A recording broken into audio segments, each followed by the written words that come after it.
예, 네, 예. 그 지금부터 시작하도록 할게요.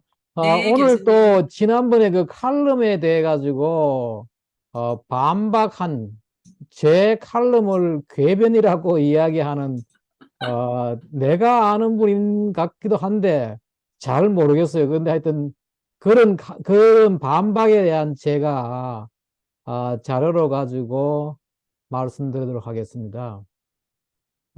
바로 여기가 이제 쭉 올라가면은 뭐 녹조 이야기도 나오고 바로 여기. 여기 보면은 내가 제목은 이렇게 했어요. 수질 관리학이라는 강의는 해봤나 이런 제목을 줬는데 어, 바로 이 칼럼 바로 있죠. 이 칼럼이 큰 칼럼을 썼는데 여기에 대해 가지고 너무나 어? 박석순 교수도 아니야. 그냥 뭐 박석순의 궤변에 답한다. 그러면서 4대 강보는 왜 필요한 걸 읽고 거의 궤변에 혀를 차게 된다. 그냥 지나칠 수 없어 답한다. 저도 이제 그냥 지나칠 수 없어가지고 답을 여러 차에 걸쳐가지고 좀 더 자세하게 말씀을 드리려고 그러는데 사실은 이제 우리는 말입니다. 이 수질 관리학이라는 과목을 제가 몇십 년 동안 가르쳤고 그렇죠, 그렇죠. 예, 학생들이 다 알고 제가 이렇게 책까지 지금 써가지고 아마 우리나라에 이 분야에 이렇게 아주 알차게 되어 있는 책도 없을 겁니다. 네, 수질 그러니까 관리학과 관련해서는 솔직히 거의 없다고 보시면 됩니다. 예, 제가 열심히 예, 검색했거든요. 예. 이 분야가 왜 이런가 하면은 말입니다. 우리가 물을 가르칠 때 크게 세 분야가 있습니다. 뭔가 하면은 우리가 사용한 물을 강에 버리잖아요. 요 그렇죠. 분야가 이제 하수 처리 공학이라 그래가지고 또 이 분야 전문하는 사람들이 있어요. 네네. 우리나라에 상당히 많은 분들이 옛날에 이 위생공학, 토목공학 쪽에서 이 하수 처리 공학을 했어요. 그리고 또 여기에 이 상수도 공학, 강에서 우리가 물을 끌어와 가지고 먹는 물 만드는 이 상수도 공학을 여기서 또 배관부터 해가지고 소위 말하는 드링킹 워터 이걸 하는 그 분야가 있고 그 다음에 뭐냐 강이나 호수나 또 바다 하구 항만 쪽에서 일단 이 오염물질이 들어온 상태에서 어떻게 관리하느냐 바로 여기 보면은 이 제가 쓴 책에 보면은 이 책은 하천과 광 호수와 저수지 하구와 항만의 수질 관리에 관한 과학과 기술, 정책 등을 포괄적으로 정리한 실용적 입문서다. 이렇게 해가지고 제가 이제 쓴 책이에요. 이 분야를 하는데 이분이 뒤에 가서 이야기 들어보면은 강의라는 것은 그냥 두면 되는 거지. 아무것도 할 필요가 없다고 이야기하는 사람이에요.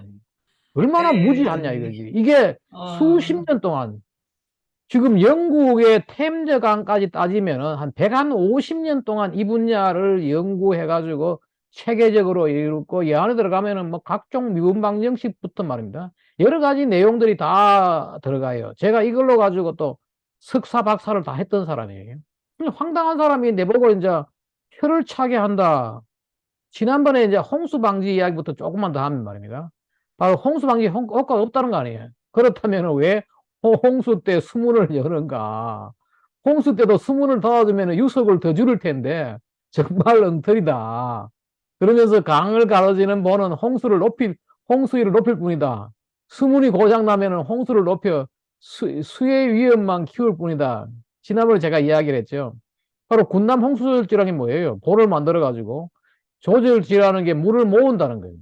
근데 이제 비가 오면 이 물을 빼가지고 빈 걸로 만들고, 그 다음에 비가 오면은 이분이 바로 이제 내가 좀 더 추가를 말하면은 연대의 이 토목공학에서 홍수 방지하는 쪽에 있는 분인데, 이분이 봐요. 조원철 교수 이분이 보니까 물을 여기 하잖아요. 여기 물을 가두어 두면서 옆에는 피해를 안 주고 조금씩 빼면서 다시 이걸 이제 물을 아래도 홍수가 안 나게 위에도 홍수가 안 나게 이게 홍수 조절입니다. 하고 이야기하는데 제가 좀 더 보충하려는 이유가 뭔가 이거예요. 미국의 미시시피 가면은 우리나라에 이런 좋은 자료가 없어서 그런데 세인트루이스에서부터 미네소타까지 말입니다.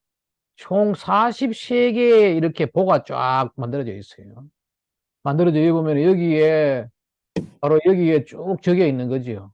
이 세인트루이스에서부터 미네아폴리스까지 촘촘히 이렇게 만들어 놨어요. 근데 만약에 이게 보가 없으면 말입니다. 여기 비가 오면은 갑자기 물이 불어나잖아요. 이걸 그렇죠. 우리가 뭔가 봐요. 이게 이제 비가 왔다. 보가 없으면 without reservoir. 이 저수를 하지 않으면 말입니다. 갑자기 물이 늘어나가지고 넘쳐버리는 거예요. 그렇죠? 그런데 여기에 이제 이게 소위 말하는 첨두유량이란 거지. 비가 왔을 때 처음에 비가 오면은 천천히 강물이 불어나기 시작해가지고 점점 가지고 이제 확 늘어나는데 이게 만약에 뚝보다 크면 넘어버려요. 근데 이 보가 위드 레즈부와 보가 있으면은 떨어지잖아요, 이렇게. 위에. 왜냐면 점점 이걸 가두고 내려보내고 가두고 내려보내고 비웠던 걸 다시 채우고 하면서 이렇게 하는 거예요. 이 사람들은 이것만 하는 사람들이에요. 전공을. 홍수 방지를. 그 결국은 첨두 수량을 감소시켜가지고 보가 홍수를 방지하는 건데 이런 황당한 정말 자기가 보니까 엉터리지. 그래, 엉터리면 자기 분야가 아니면 가만히 있지. 왜 이렇게 나와가지고 보십시오. 교수님께서 특별히 애정을 가지신 그 주제를 건드려가지고 이분이 조금 불쌍하게 느껴지기 시작합니다. 특별히 가해를 해줘야 되는. 또 한 가지 어제 이야기했지만, 그 전에 이야기했지만은 자유공유, 휘어진 데는 공경면이 범람하잖아, 이렇게. 그 자유공유. 근데 이제 제가 그 지난번에는 자유공유 하천하고 감입공유 하천에 구분을 안 해줘가지고 다시 내가 말씀드렸는데, 이렇게 물이 휘어져 있잖아요. 그냥 이렇게 안에 푹 파이지 않고 이런 식으로 되면은 물이 와가지고 넘쳐버리는 거죠. 근데 뭐 하느냐 하면은 그렇죠, 그렇죠. 요걸 안에 파는 거죠. 요걸 우리가 감입공유라 해가지고 여기에 깊이 파는 거죠. 여기도 깊이 파고. 이번에 4대강 사업할 때 뭐 어떻게 했는가 하면 이거예요. 준설로 우선 자유공유 하천을 감입공유로 만들고 바로 이게 지난번에 이야기했던 저거지요. 강천 고령보에서 신력사. 여기 이제 강천보가 있고 여기가 신력사가 있잖아요. 여기서 물이 나니까 넘쳐버리는 거죠. 그게 많으냐? 여기에 깊이 파고 보를 만들어준 거 아니에요.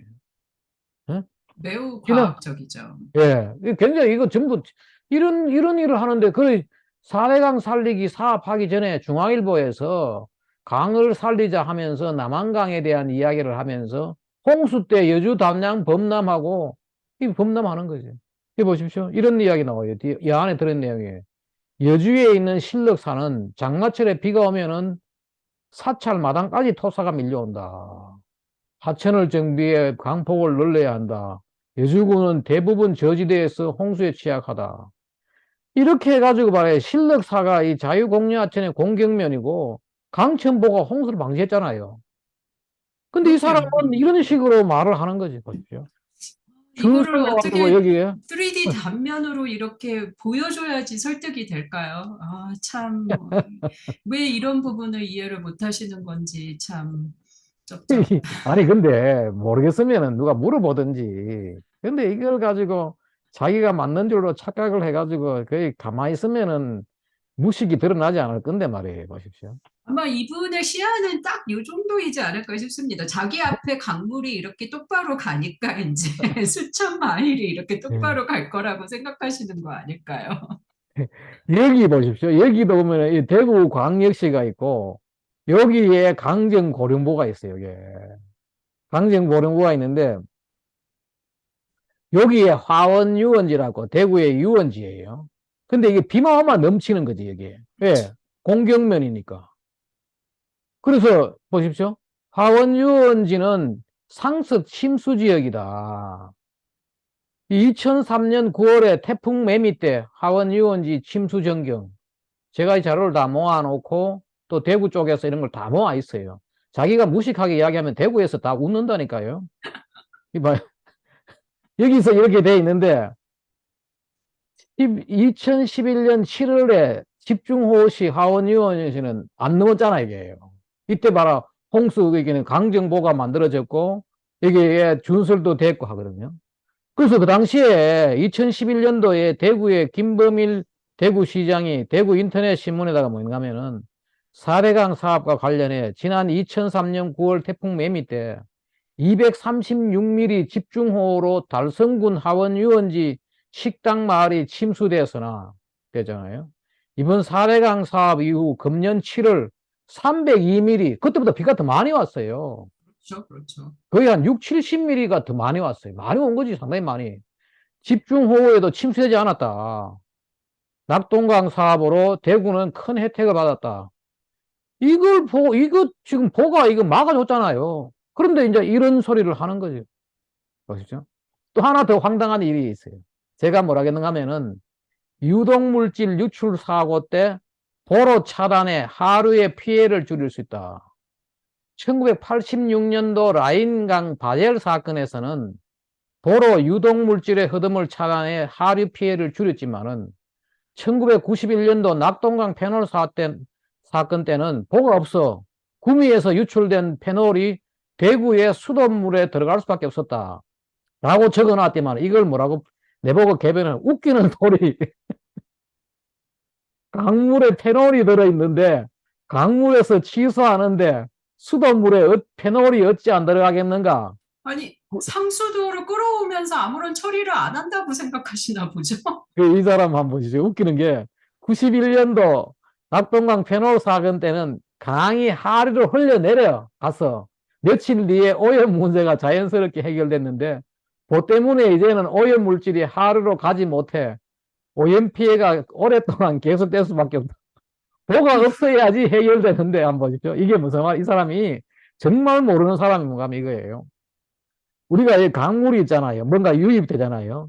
그러면은 금방 섞이는 것이 아니고 어? 이런 식으로 이 플룸이 형성돼요. 우리 네네. 꿀뚝에서 연기가 나오면은 연기가 이렇게 뭉쳐가잖아요.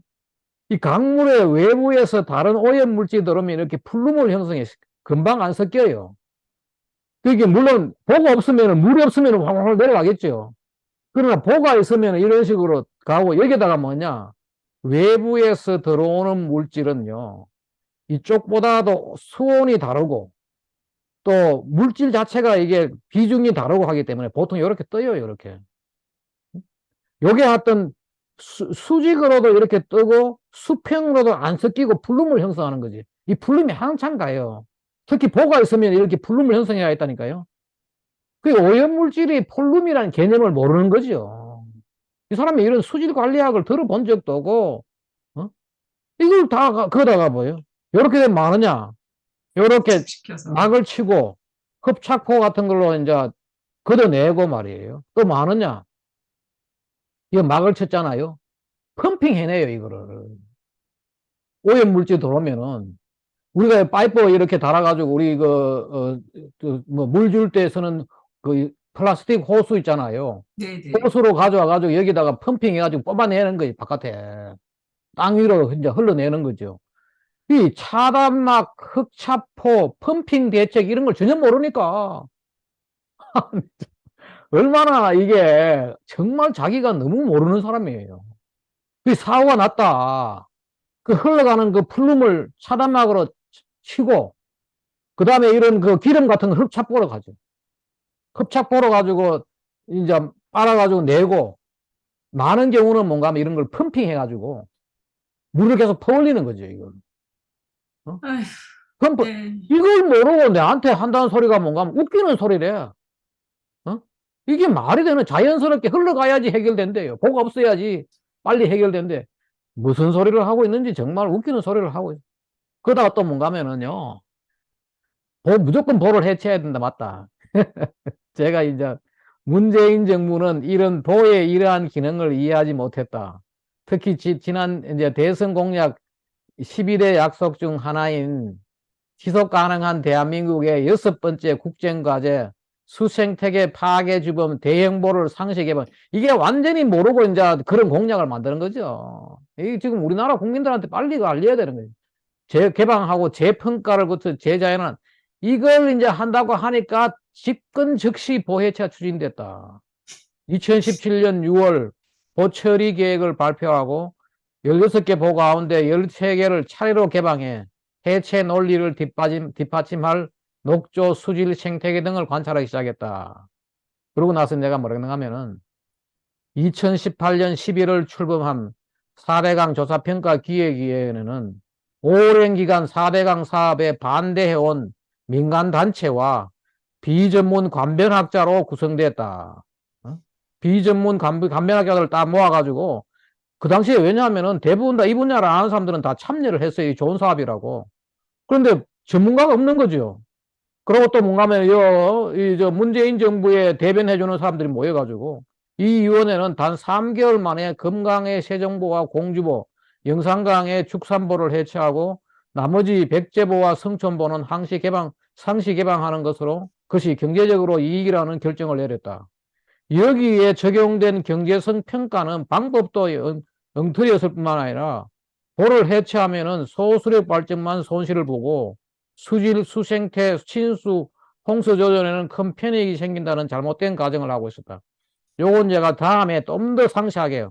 이 사람들 지금 이거 결정한 사람들은 지금 그 교수들 지금 저 처벌받아야 돼요. 법적 처벌을 지금 이번 정부에서 못하면은 이런 일이 계속 생길 거라고요. 제가 이 자료를 다 갖고 있어요. 근데 이 사람 뭐라 하느냐? 누가 간변학자인가? 비전문은 뺐어요. 정부가 지원하지 않으면 입장을 바꾸고 지금 이제 이 사람들 다 들어가보거든, 다 숨어보거든요. 간변학자가 아니면 지금 나와보라는 거지. 나와가지고 떠들어 보라는 거죠. 정부 입장에 따라 곡하가세하는 간변학자 도대체 누구란 말인가?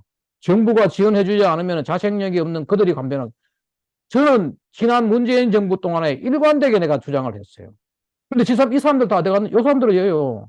강의 논문 한 편 안 내는 사람들이 경제학 하는 사람들 뭐 깨구리 잡는 친구들 뭐 이래가지고 모여가지고 어? 어?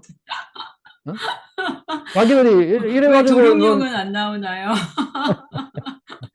그 불쌍한 공무원도 하나 있어요. 아유.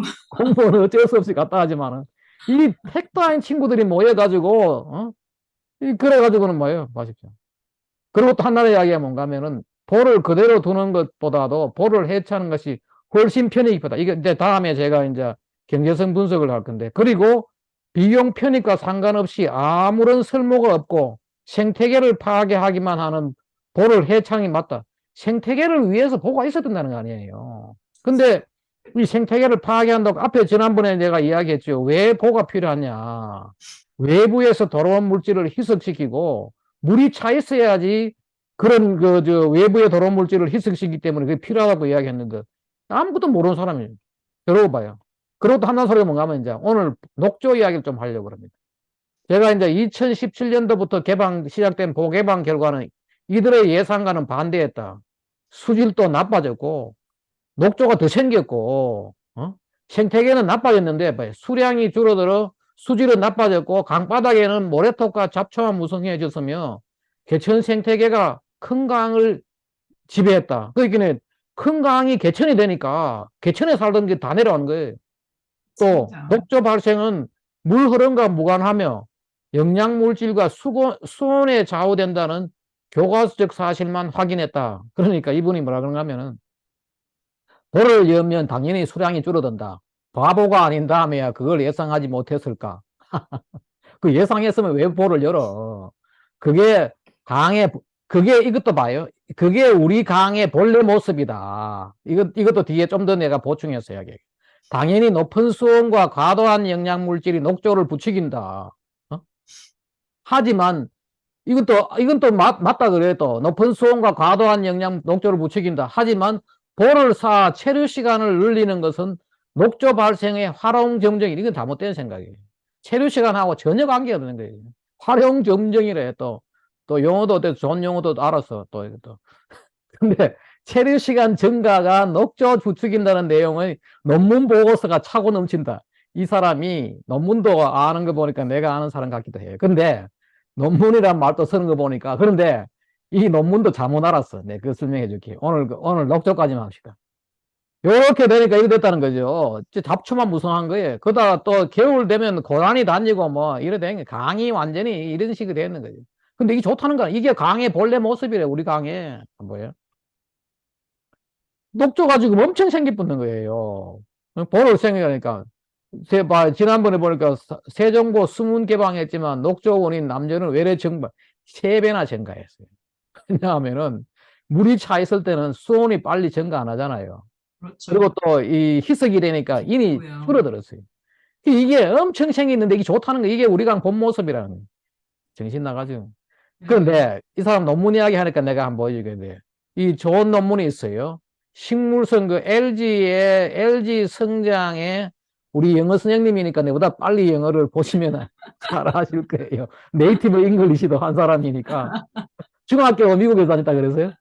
이봐요. 아, 네. 예. 여기 보면은 factor affecting growth of various microalgal species. 여러 조류 우리 식물성 플랑크톤 있잖아요. 녹조 여기에 미치는 요소들을 이 논문에 그 캐나다 맥길 대학에서 아주 잘 분석한 논문이 있어요. 내가 일부러 찾아낸 논문. 보여요? 여기다가 이 각 온도와 보십시오. 여기서 한 개 봐요. 온도와 빛과 pH, 염분도, 이산화탄소, 또 하나가 뭐냐? 혼합을. 물이 잘 섞이는 물하고 잘 섞이지 않는 물에 이 녹조가, LG가 어떻게 잘 자라느냐. 그게 있어가 제가 이 논문을 찾았어요. 음. 보십시오. 한번 봐요. 보가 이렇게 물이 차 있으면은 잘 안 섞이고, 보에 물이 빼버리고 물을 철철철 흘리면 잘 섞이겠죠. 왜냐하면 물이 흘러가니까. 그렇죠. 그렇죠? 그런데 이 논문은 뭐냐? 여러 논문들을 다 검토를 했어요. 여러 가지 논문, 리뷰 논문이에요. 섞이는 것이, 섞이는 것하고 섞이지 않는 것을 비교를 한 거예요. 한번 봐요. 뒤에 제가 있는. 이 논문에서 뭐 했는가 하면 이거 딱 적었는데 보면은 이 논문의 안에 중요한 내용을 뺐어요. 여기 있는 내용 그대로 적은 거죠. 여기 뭐가 있는가 하면은요. It is evident that temperature and light are the two most important parameter. 이게 뭔가 하면 녹조라는 게 이게 식물성 플랑크톤이라는 게 제일 핵심이 뭔가 하면은 온도하고 빛이라는 거 아니에요. 어? 온도와 빛이 가장 중요한 변수고, 그 중에서 온도는 15도에서 35도 사이에, 빛은 1850에서 14,800럭스에서 식물성 플랑크톤이 잘 자라더라. 이게 있고, 더 중요한 건 이거예요. 혼합이에요. 혼합. 혼합에 적혀 있는데, 혼합에 있는 쭉 적어놓은 내용이 뭔가 하면은, 이게 혼합이 잘 돼야지 녹조가 잘 자라더라. 이 말은 뭔가 하면은, 보에 물을 뺐을 때, 체류 시간이 길면은 녹조가 안 자란다는 이야기예요. 그렇죠. 그렇죠. 그렇죠? 아, 포텐셜 에제. 기본적으로 이게 이렇게 가라앉히게 만들기 위해서는 이렇게 많이 채워 넣었으니까 예, 바닥 쪽에는 빛도 덜 들어오고 이 알지가 자라기 어려운 환경을 자연스럽게 만들어 놓은 건데 이렇게 그렇죠. 얕게 해가지고 녹조가 생기는 건 당연한 거고 그게 아름다운 강이라고 하면 아니 그 배가 왔다 갔다 할 수 없는 게 무슨 강입니까? 저게 무슨 조그마한 그래가지고 우리나라에 지금 도랑이지. 공부 빨리, 지금 나는 지금 우리 정부에서 국민 교육을 기우도 기우지만은 이 강에 대해 가지고 이 거짓말, 뭐 각종 거짓말을 다녔는데 이걸 제대로 공부를 안 시키니까 이런 사람이 나와가지고 말이에요. 뭐 궤변에 혀를 찬다 그러고 뭐. 근데 보십시오. 이게 왜 그런가 하면 이거예요. 강에 물이 차 있으면 말입니다. 이게 쉽게 안 섞이는 거지요. 이 사람이 논문의 이야기는 뭔가 하면은 물이 잘 섞이면은 이렇게 식물성 플랑크톤이 햇빛을 받으면 자라잖아요. 빨리 섞이면은 위에 있는 게 내려가고 또 위에 올라오고 이런 식으로 해가지고 이 온도와 빛을 일정하게 유지해주기 위해서는 믹싱이 필요하다는 거죠. 그 말은 결국 뭐예요? 흐르는 물에 녹조가 잘 자란다는 이야기 아니에요. 정체된 물이 맞습니다. 아니고. 얕고 잘 흐르고 그렇죠. 맞아요. 개천이죠, 개천. 그 아까 개천에서 보니까 강이 그렇게 됐잖아요. 그런데 맞아. 이 논문을 제대로 어떤 논문을 봤는가 하면 이 사람 엉뚱한 논문을 본 거예요. 뭔가 하면은 봐요. DNA 이야기해 줄게요. 여기 보면은 뭐 온도는 언제, 빛은 얼마일 때, pH는 얼마일 때, 염분도는 이산화탄소까지 다 고려를 해가지고 말이에요. 여기 보면은 믹싱 어떻게 그 믹싱을 잘해주면은 성장이 30%까지, CO2 뭐 믹싱까지 했는데, 믹싱을 잘하면은 컨티뉴어스 믹싱 계속해서 섞어주니까 30%나 더 많이 자라더라는 거 아니에요. 흐르는 물이 훨씬 더 녹조가 잘 자라는데 이 사람은 지금 무슨 생각을 했는가 하면 이거예요. 지금 이제 이런 이야기를 하거든요. 녹조가 잘 자라기 위해서는 영양물질이 들어오고 수온이 상승하고 햇빛이 증가되고 정체된 물에 잘 자란다. 요걸 이제 요거 있는데 요걸 있잖아요. 잘못 이해한 거예요. 이 사람들도 이걸 만든 것 잘못 이해한 거예요. 정체된 물은 어떤 일이 생기는가 하면요. 우리 호수물 같은 녹조가 잘 자란다고 하는 이유는 뭔가 하면은 정체된 물은요. 유기물이에요. 자랐던 것이 바다에 가라앉아요. 가라앉으면 여기 썩어요. 썩으면은 인이 다시 용출이 돼요. 인이 다시 용출이 돼요. 이렇게. 그게 뭔가 하면 정체된 물은 인이 높아져요. 그래서 우리가 흔히 정체된 물에서 녹조가 잘 생기는 것처럼 보이는 거죠. 무슨 이야기를 하겠어요? 근데 말씀하신 그런데, 것처럼 그거 호수의 문제이고 예, 보호는 적당히 있다가 또 흘려내리고 있다가 예. 흘려내리고 이거잖아요. 속도를 조절을 그렇죠. 하는 근데 이 거잖아요. 4대강도 만약에 이게 볼을 만들어가지고 바닥에서 인이 용출돼 올라와가지고 인의 농도가 증가했으면은 그 때문이라고 얘기를 할 수 있어요. 그런데 제가 이것 때문에 다 조사를 했거든요. 어떤 4대강 사업 전후에 인이라는 물질은 이게 4대강 사업하기 전이에요. 여기가 이제 보의 그 있긴 금강의 끝 지점이고 여기가 이제 금강의 이 세종보에 있는 지점이에요. 여기가 이제 이게 시간이고 여기가 거리예요. 강의 그 있긴 세종보에서 하구원까지 이제 쭉 내려가고 보를 이제 그래프를 그린 거죠. 여기에 4대강 사업해가지고 보에 물을 채우기 전에는 인의 농도가 높았다니까요. 보에 물을 채우고 나니까 인의 농도가 뚝 떨어졌잖아. 수질이 좋아졌잖아요. 영산강은 됐어요. 영산강은 옛날에 인이 엄청 나빴는데 4대강 사업하고 난데 물이 아주 맑아진 거예요. 인이 떨어진 거예요. 만약에 이게 정체가 됐다 해가지고 아까 제 이야기처럼 바닥에 유기물이 가라앉아가지고 인이 용출돼가지고 인이 증가했다면은 그 말을 할 수가 있어요. 왜 우리가 호수 같은데 녹조가 많이 생기느냐? 그 이유가 뭔가 하면은 바닥에 뭔가 자꾸 가라앉아가지고 인이 용출됐기 때문에 그런 거거든요. 그런데 그게 아닌데, 이런 어디서, 어설프게 어디 배워가지고는 이런 거짓말을 하고, 거짓말을 하는까지 가는데, 내한테 완전히 뭐, 혀를 찬다, 궤변에 혀를 찬다. 그러니까 내가 이걸 설명을 해야 되는 거 아니에요. 아유, 잠자는 사자의 코털을 건드려가지고 그분도 지금 오늘은 상당히 우리가 여기까지만 말씀하십니다. 하고요. 또 뒤에, 다음에 또 연속적으로 더 재밌는 게 있어요. 이 네. 경제성은요, 경제성 평가는 저거 범죄예요. 범죄고, 아마 이번 정부에서 이걸 처벌해야 될, 그런 상태인데, 또 다시 그 다음에 경제성에 대해서 또 하도록 합시다. 오늘은 그렇죠. 여기까지. 원자력 평가와 관련해서도 거기에서 적용된 경제성 평가에 대해서도 지금도 얘기가 많지 않습니까? 그러니까 그렇죠. 참 예, 그래요. 예, 예, 교수님 그러면 다음번에 더 흥미로운 이야기를 예, 예. 기다리며 네, 편안한 기대하세요. 밤 되시길 바랍니다. 예, 감사합니다. 예, 여기서 끊을게요.